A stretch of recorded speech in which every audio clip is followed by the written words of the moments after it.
Welcome to Unit EDU WORLD. Hi my dear students. So welcome back all of you to video session number 2 of Applied Biology. So today I am going to explain about the chapter number 2 and chapter number 3. Ornamental fish culture and common diseases of cultured freshwater fish. So I think if we look back to our content of this unit, there are 7 chapters and already we have discussed about one chapter, chapter number 1, aquaculture.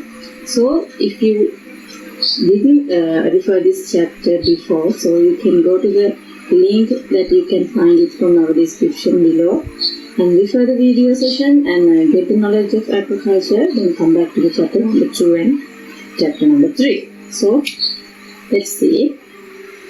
Chapter number 2, ornamental fish culture. The word is very nice, but you all have been heard about ornamental fish. Let's see who are these ornamental fish. Ornamental fish keeping has been a hobby of humans for centuries of years. Initially, the fish that has some colors were collected from wild and maintained in garden ponds for the joy of watching their aesthetic beauty. So just to relax our mind. And we will see what are the features that we are looking at this ornamental fish that they have become this much attractive. So the features are attractive coloration. You can see in different colors, blue color, red color, mixed colors, any color. Shapes and size of the body and fins. You can see different kind of body shapes. Very long, filamentous-like, box shapes, rounded shapes, and very fancy-like fins. And also swim behaviors.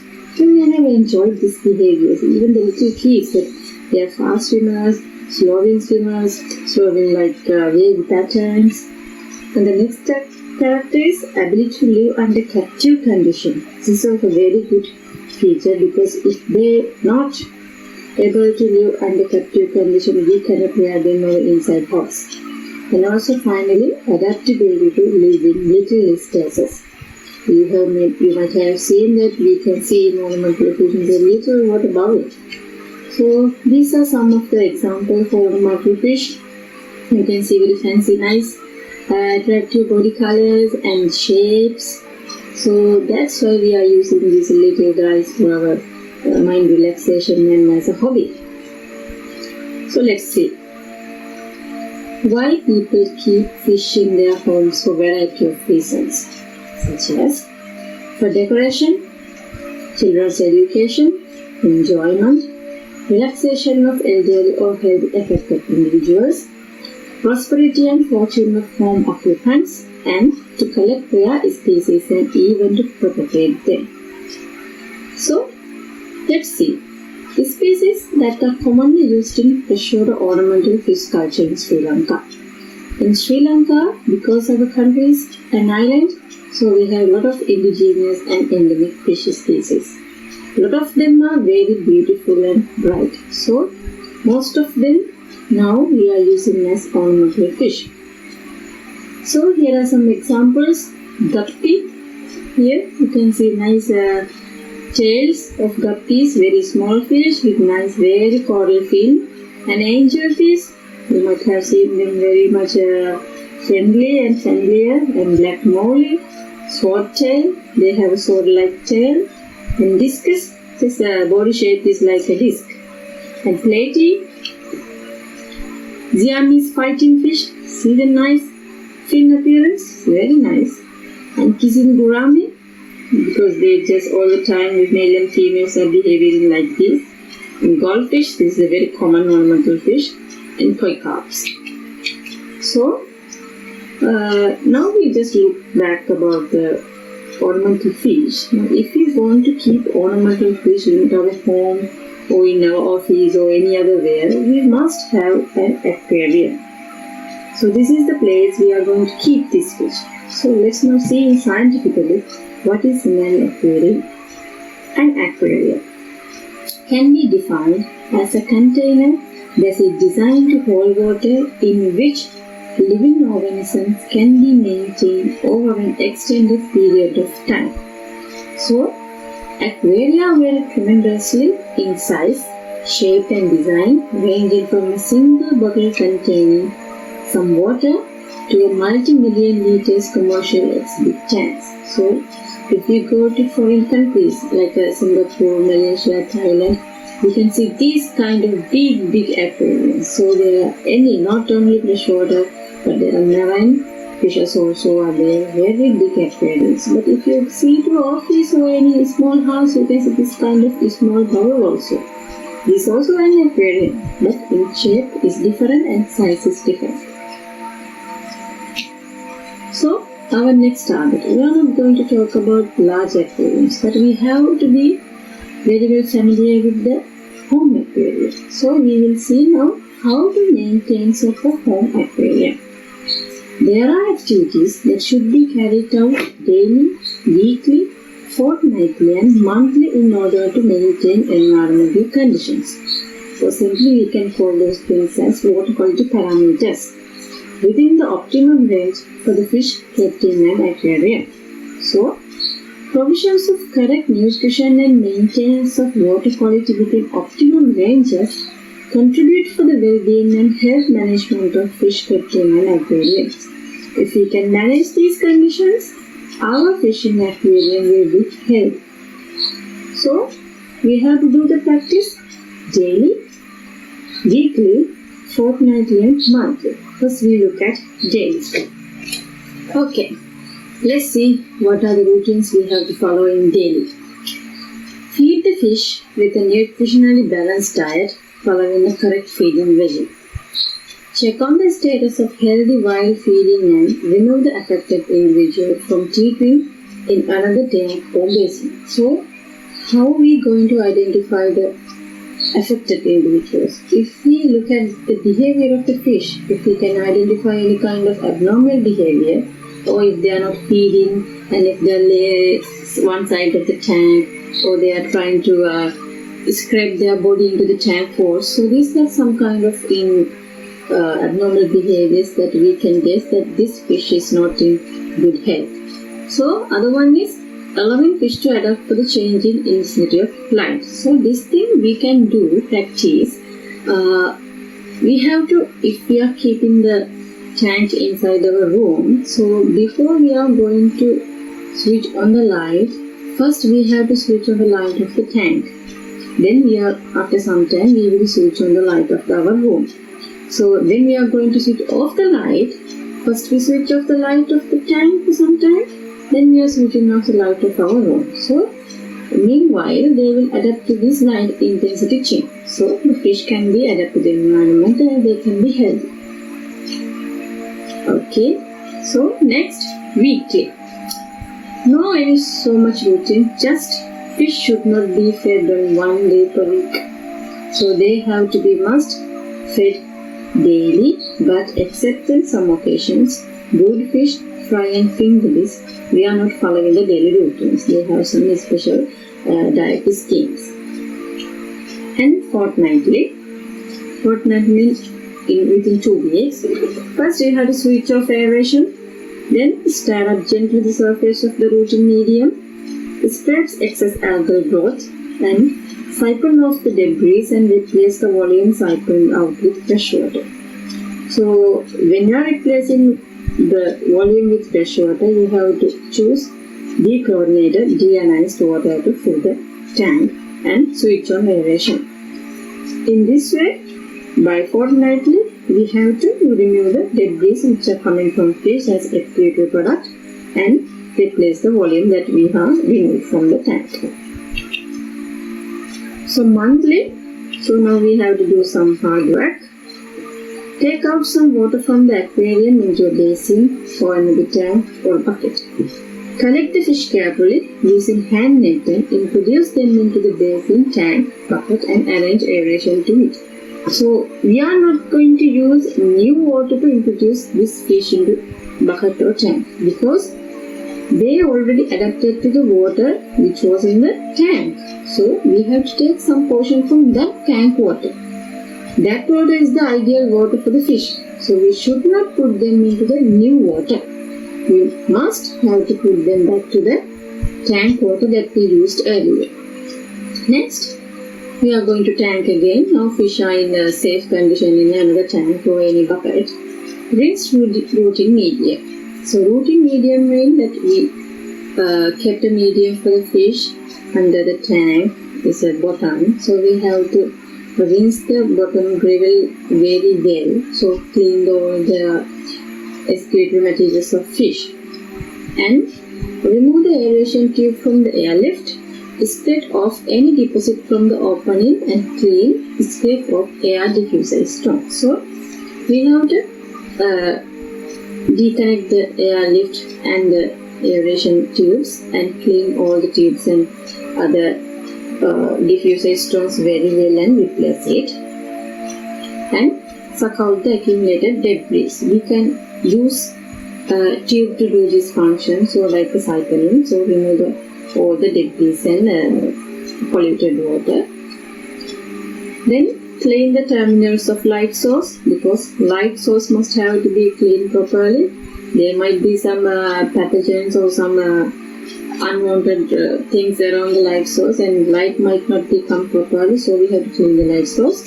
Remove dead and dying leaves from plants. So we are keeping some plants inside the water tank to facilitate the fish, so we have to clean this plant and remove the dead and other particles that we don't need.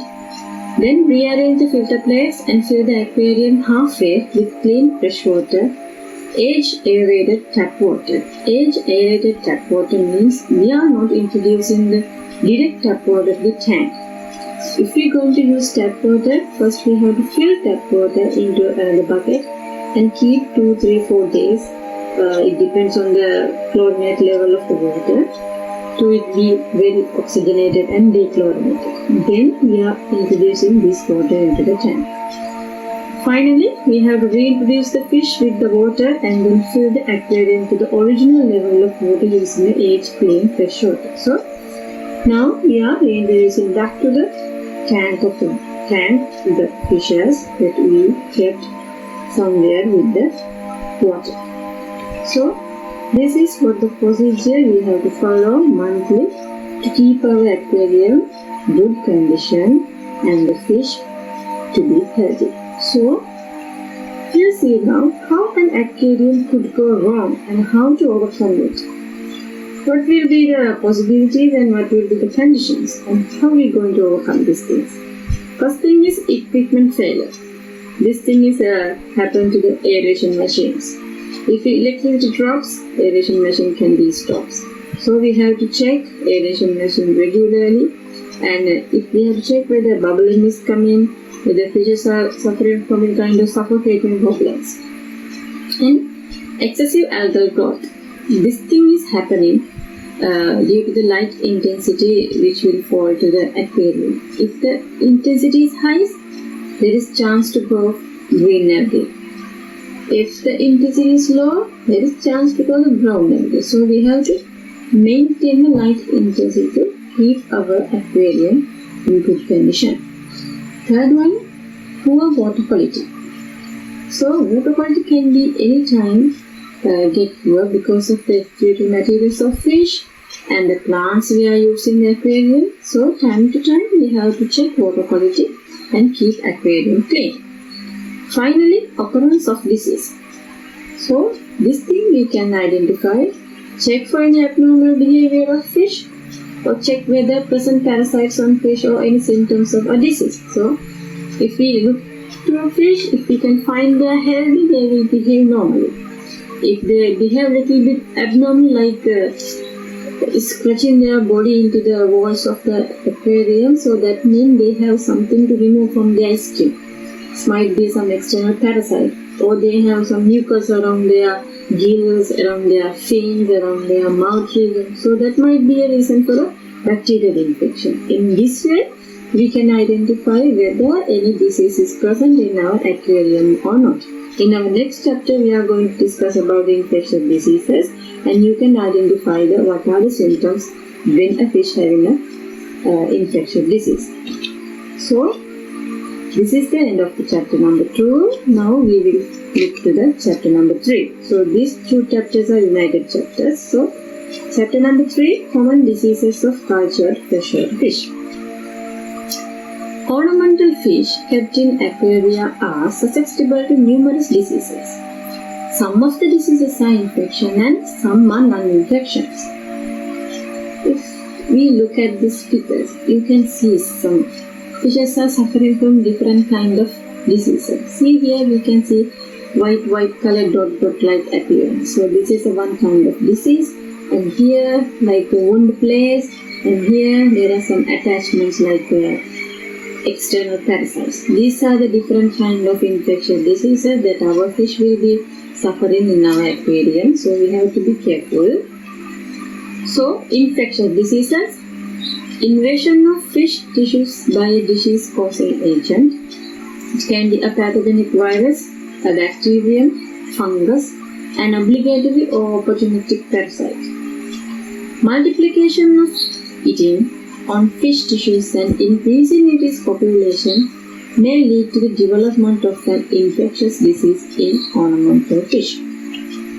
So, however, many infectious diseases could be avoided, prevented through better management practices, such as maintenance of water quality, correct stocking density of compatible fish with compatible plants, correct feeding regime. So, if we can maintain these three functions, then we can keep our fish in healthy conditions without diseases. And most importantly, the immunity of fish can be kept at a higher level through correct biosecurity measures. That means quarantine practice. So we cannot do this thing each and every time, but when we are introducing new fish into our aquarium, or if we are going to introduce all the fish in one time to the aquarium, first we can do some quarantine practice, and we can identify whether they have any disease or not. In this way, we can choose healthy fish to our aquarium. So, now we will see some of the common diseases of freshwater ornamental fish species. So I will not going to deep discuss this diseases with you, because under your syllabus there are no deep explanation for these diseases. Just you have to know what is the disease and who are the positive agent and what kind of the symptoms we can identify from the fish. So first one is bacteria, fin rot and gill rot. Positive agent is a bacteria. So these are the symptoms we can identify. We can see their gills. There's a caudal fin become eaten by someone, some part is broken, and here you can see this white color mucus like appearance around the gill. This means rotting. It's happening by rotting, due to the rotting, and the bacteria is accumulated in this area and they produce lot of mucus, and they feed on these gill areas and these fin areas. So mucus accumulation happens, and this will be the symptoms that we can identify that our fish is suffering from a disease. So next one, hemorrhagic septicemia. Positive agent is a bacteria. So hemorrhagic means is obviously some blood connected thing. So you can see some blood patches around the whole body of the fish. See here. So if we can see this kind of symptom or this kind of appearance from our fish, that means our fish is suffering from a disease. Next one, columnaris disease. Positive agent is a bacteria. So you can see in everywhere they have this kind of white color patches like things, and all their fins become partially broken, or maybe eaten by someone look like. Okay, so here also they have this streak like white color and red color patches. So next disease, external mycosis. So it's caused by positive agent is a fungi. That's where it is coming, mycosis. So see, it's like that fungus we are getting into our human body. It's like white color patches are appearing, and here also. So this is external mycosis. Next one, fish white spot disease. This is kind of a common one in Sri Lanka too. So we are calling it itch disease.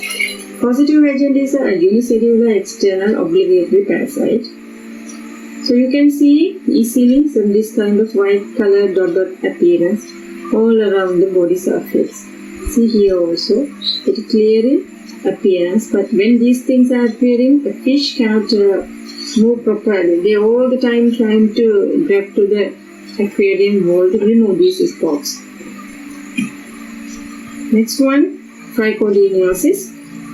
Causative agent and unicellular external opportunistic parasite we call as trichotillomatosis species. So you can find they are basically accumulated around the fins and the skin. So this kind of wounded, white color wounded like patches will appear when the disease becomes severe. Next one, gill and skin infestation. Causative agent, obligatory, opportunistic, gill flukes and skin flukes. So some examples are gyrodactylus and dactylodactylus. So one type, this parasite, they are causing attached to the skin. So you can see this kind of external parasite-like appearance. So they are sucking and feeding onto the skin of the fish that they lack the nutrition because of their feeding. And here you can see they are accumulated inside the gill here, parasites. So fish will get malnutrition because they are feeding of the fish body parts. So these are the different kind of disease we can find in freshwater fishes. So now we will see that what are the environmental impact of ornamental fish. Some impact of ornamental fish are beneficial while some could be harmful. So both are the good and bad are there. So benefits. Species conservation, especially in golden arowana tiger barb in Sri Lanka are under conservation practice due to ornamental fish culture. And production of species that are difficult to obtain from wild. So because our ornamental purpose, we are producing very well this endemic species that we cannot find them from wild. So in this way, the survival of these fishes become possible. And breeding and rearing of freshwater ornamental fish are done under captive conditions. Hence, most of the environmental damages have been eliminated because they are doing these breeding practices in captive conditions. So no any external harm will be caused to the environment. Reintroduction of fish to their original habitats which they have been eliminated. So this will keep the survivability of the selected species without extinct. And what are the harmful situations? Invasive ornamental fish that accidentally escape to natural environment could affect a wide range of native organisms. So, in our aquaculture session also, I told you about this incident that if accidentally an invasive species released to the natural environment, they can be cause damage to the wild species or may have given severe threat. So this threat can become under conditions like they are using for their foods, natural organisms food, and they are fighting for their space, they are fighting for their nesting grounds, and their predatory attacks can be happen. So in different kind of way within the ecosystem, they can be a big problem. So this thing can be happen from zooplankton to mammals. And another harmful situation is with imported live fish, non-indigenous disease-causing agents may also come into country. This thing also very possible if we do not proper quarantine practice. If we follow the real proper quarantine practice, this incident is not possible. Next one is haphazard use of broad-spectrum antibiotics and other chemicals as preventive therapeutic treatments and release of treated water into the natural environment may cause antibiotic resistance on pathogenic microorganisms, including human pathogenic bacteria. So this is a kind of a very dangerous thing. Because of the things, the antibiotics and the chemicals we are used into the ornamental fish culture to keep them safety, to avoid them from diseases. We use these things, and finally we are going to release these into the normal water, that means our freshwater sources. So in this case, these antibiotics can be cause resistance into the organism who are pathogenic microorganisms, including human pathogenic bacteria. If they build up the resistance to these antibiotics, these microorganisms, these pathogens can become severe attack to the humans. So this is a very big problem. So we have to be very careful when we are selecting some chemicals to our aquarium. So these are the end of chapter number 2 and chapter number 3. Now I am going to give you some tips that how we are going to memorize these chapters. So you can go 2-3 times across the video session and find answers for the following questions. What are the features of a fish which have present as an ornamental fish globally? Give some examples. In question number 2, what is an aquarium? Just define it. Write a descriptive essay about proper maintenance of an home aquarium or an aquarium. Just consider about a home aquarium. So, you have to give a deep description about this thing, how to maintain, what are the problems, how we overcome these things. Anything you have to cover up within section number 2. Then section number 3, listed down the infectious diseases present in freshwater ornamental fishes in Sri Lanka with respective positive agent. If possible, write down the symptoms also. And number 4, write a short note on environmental impacts of ornamental fish. In each and every of this section, you must have to give some examples. If you give examples, the validity and the correctness of your answer will be okay, or the fullness of your answer will be okay. So, thank you for watching. We'll see you from our next session of this applied biology unit. It is about nursery management and propagation. So, if you are still not subscribed to our channels, please don't forget to subscribe. We will back to you soon.